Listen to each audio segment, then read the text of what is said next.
All right, if you have trouble making ChatGPT or other AI tools sound awesome for your copywriting, such as for your YouTube descriptions specifically, then this video is for you. I have an awesome prompt that I want to share with you. But first, I'm going to show you the before and after. I'm going to show you generic ChatGPT results and what you're probably getting right now. And then I'm going to show you my prompt and the difference, the absolute amazing difference that it makes in writing these descriptions. So I'm on Chuck the Contractor's channel here, and we're going to pull the transcript and do what most people do, which is type straight into ChatGPT, write me a YouTube description.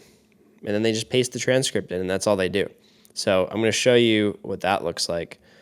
We're going to grab this transcript here. YouTube doesn't make the best transcripts, but it's good enough. But we're going to use Claude. You're probably familiar with ChatGPT. You may not be familiar with Claude.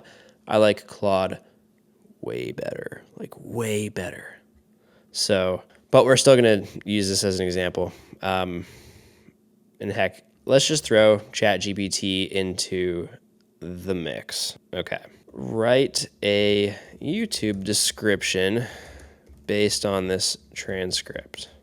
That's all we're telling it. And then let's also throw that into Claude so that they can both work on this together. So if you haven't been doing this for a while, you might not clue into like how much it sounds like AI, but as someone who works with it day in, day out, I immediately can know like first sentence of most YouTube descriptions and titles if they're using ChatGPT, and it just comes off as cheap and lazy. And I don't know how much like the average consumer has caught on to this, but I know that some of them have, and over time, all of them will. Thankfully, it's actually pretty easy to put together like a really solid prompt that'll actually sound like it was written for humans. So instantly, it's like overwhelm, humongous overwhelm.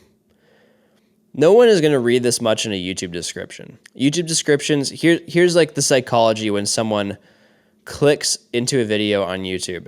They click the video, and then as that first few seconds are playing, most people are going to scan the first few sentences of the YouTube description to like confirm if they want to stay longer. So it's not just the first few seconds that have to hook you, it's also the description. And now when I say hook, I don't want to make you think that like you need to be super persuasive, because mostly what people are looking for, if they've already clicked it, they're just trying to confirm that they're in the right place. So this is why I make sure that that whole experience from click through to the first few seconds to the description and the title and everything, thumbnail, whatever, it all needs to be congruent. It needs to continue confirming what they want. So like if someone clicks on a thumbnail and it's like a picture of a beautiful woman, and then the video starts playing and it's actually an ugly man, and there's actually no beautiful women in the video at all, that person's not going to stick. They're going to watch the first few seconds, realize it's not what they clicked on, and they're going to leave. But this happens in more minor ways too. It's like this is why I'm against like super clickbait, is the second they realize that they've been duped, they're bouncing and you lose trust. What you want to do is accurately describe what's in the video through your title, your thumbnail. And this is why, honestly, some of my favorite thumbnails right now are just screen grabs from the actual video. Because if you spice up your thumbnail too much, or you show things that don't actually happen in the video, again, it can create that jarring experience that results in low watch time because people bounce once they realize it's not what was in the thumbnail. So anyways, whole point of the description, you want it to be short and punchy, 1 to 3 sentences, maybe 5, like maybe a paragraph. But then you also want to make it really easy to read. So you want line breaks, short, punchy sentences, and you just want to give them like the top level what they're going to get from that video. You don't need to do what ChatGPT here did, which is provide 27 bullet points. It's just too much. No one's reading a description this long. So let's see if Claude did any. Actually, one more thing. Some of this wording is just like textbook AI. A description, this is how it starts. Welcome to our latest video where we delve deep. Okay, delve is like ChatGPT's favorite word when it's writing these things. It says it like every single time. Where we delve deep into the secrets of local lead generation for service business owners. Blah, blah, blah. Don't worry. You don't need a marketing. And so it's like, this is just too much. Let's see if Claude did any better. And it kind of did the same thing. It worded it differently. It gave it to us a lot simpler, but it's still not really like how I would write. And it's not what I look for in a YouTube description. Although this one does do a pretty good job at like confirming that you're in the right place in those first couple of sentences. So I'll rate this one higher than ChatGPT, but ultimately I wouldn't use either of these. Actually, I'm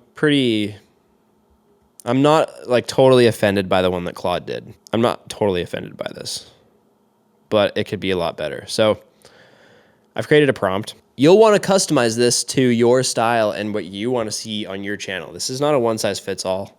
I mean, maybe it is, but I have really specific things that I want to do in like a certain style that I really like. So that's basically what I did here, but there are some nuggets here that anyone can use. So use a conversational Spartan tone is the phrase that makes writing sound the most natural, in my opinion, whether it's ChatGPT or Claude. You can use this in all of your prompts if you really want, and I kind of recommend that you do.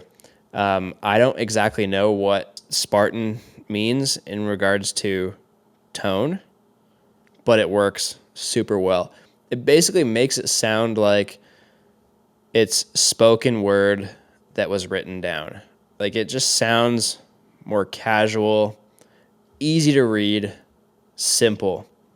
Not as verbose as the AI chatbots usually write. I have a certain length that I would like, so I say keep it under one paragraph, but use double line breaks in between each sentence to make it easy to read. Self-explanatory. Write it in the first person of the person speaking in the transcript. This is because sometimes if you don't tell it to write it in the first person, it will talk about it in the third person, and maybe you want that. And that would look like, in this video, the speaker talks about blah, blah, blah, and it just doesn't sound great. The whole point of these channels in most cases is personal brand, which is all about personal connection. So they're in the video talking straight to you, and then they're in the description, again, writing straight to you. It's not like a different person writing that description. I mean, in this case, it actually is, but for the reader's sake, they want it for you, the YouTuber, to be speaking directly to them, whatever. Start with, in this video, I just find that if you don't write that, then it'll start the description in all sorts of bizarre ways. Encourage viewers to leave a comment, sharing their thoughts or answering a question related to the video topic. It's always great to have a call to action to leave a comment. And this usually finds a clever way to do it without you having to think too hard. Add a call to action to subscribe to the channel for more X videos. So like put whatever your niche is there. Use all caps for emphasis on a couple keywords or phrases, 1 to 2 max. Honestly, this is just because this is the way I write. And it's not a usual way that AI writes. And so I put it in there because it's better then. Don't use quote marks. Just write the description text directly. This is because it's going to try and use direct quotes from the transcript, and we want it to just like transpose those direct quotes straight into the description, but like not as a quote. I hope that makes sense. And then don't use exclamation marks. This is going to depend on the creator, but in most of the cases for the channels that I work on, it's mainly men and they're pretty chill. So like having a don't forget to subscribe with an exclamation mark at the end is just like it's kind of obnoxious. So periods only, no exclamation marks. So I don't think there's much else to explain. Let's just paste it in and we'll start a new chat.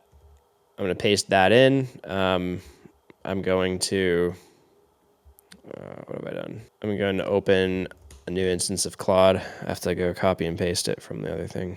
Can I just, whatever. Okay, there's the transcript. Okay, so this is our new prompt. We'll paste that in and we'll let her rip. There you go. So in this video, I break down my simple 3-level lead generation pyramid for local service businesses. I just did a really good job of like summing up the video and who it's for in one sentence.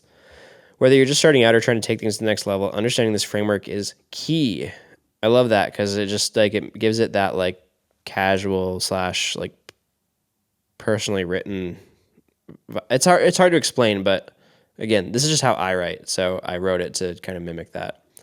I'll walk you through each level from establishing a strong online presence to exploring paid advertising options. By the end, you'll know exactly where you stand and what steps to take next. Leave a comment and let me know which level you're currently on. That's a great like context question. Really cool. And then subscribe to my channel for more. This is awesome. I would use this exactly as is, and I don't think anyone, if they didn't know I used AI, they wouldn't guess that I used AI. So hopefully it's just like really obvious how much better this is than this. And you know what? Maybe there are people out there who actually just want this, but it's just too much. And especially the one out of ChatGPT. This is just like craziness. And again, when I see a very obviously like lazy prompted ChatGPT YouTube description, I think lazy. And consumers, if they haven't caught on yet, they're all going to know very shortly. And they're all, it's just like any kind of like invasive marketing, like banner ads or whatever, is that once people see them enough and it annoys them enough, they put blinders on. And so the problem is that people are going to hit that description and get like 4 words in and go, oh, it's just this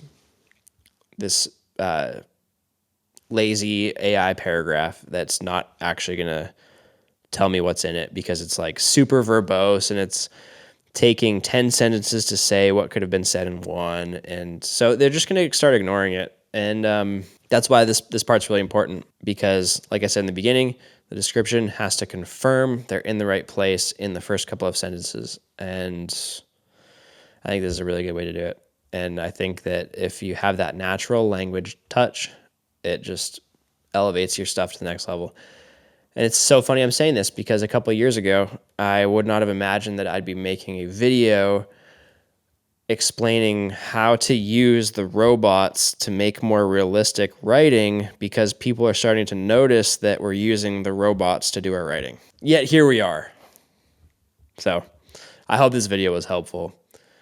Leave a comment if it was useful. I'm going to drop the prompt in the description so you can click and steal my prompt. Actually, I'll just put it straight in there. You don't have to click a link or anything. I'll just paste it straight in the description and use it. Hopefully it's useful. Customize it to your liking. But let me know if this was useful to you. And if you have any follow-up questions, happy to make more videos on this. Bye-bye.